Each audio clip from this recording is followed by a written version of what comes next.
Chaque année, quand les jours déclinent lentement mais que le soleil persiste, une parenthèse s'ouvre. C'est la saison des vendanges.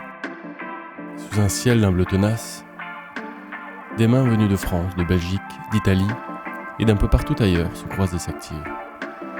Des visages inconnus deviennent rapidement familiers, et dans les rangs de vignes, les feuilles cachent souvent plus qu'un raisin mûr.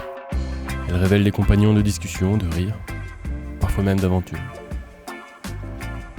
Faire les vendanges, c'est faire connaissance. Un bonjour timide le matin devient une histoire partagée à la pause. C'est faire du sport, un balai permanent entre les pieds de vigne, accroupi, debout, saut au poing, souffle court et sourire aux lèvres. C'est se faire des amis, forcément. Quand les jours s'étirent dans la poussière dorée et que les soirées, elles, se prolongent sous les guirlandes et les étoiles. Il y a ceux qui dansent, ceux qui refont le monde et ceux qui se rapprochent un peu plus que prévu. Plus que de la camaraderie, faire les vendanges, c'est comprendre.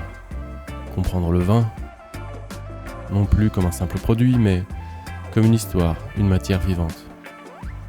Toucher le sol, observer la lumière sur les feuilles, écouter les vignerons parler des terroirs, et puis goûter, différemment, avec le cœur, la mémoire, le souvenir d'un rang partagé ou d'un coucher de soleil sur les coteaux.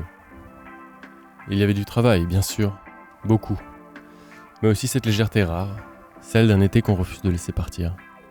Nous avons prolongé la saison, suspendu le temps, et entre deux grappes, entre deux verres, entre deux rires, nous avons vécu quelque chose de précieux. Les vendanges, oui, mais surtout une parenthèse de vie.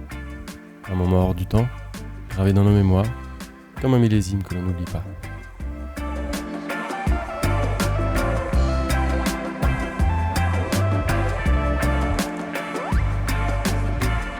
Non, ça, tu l'as fait là. Non, tranquille, ça va.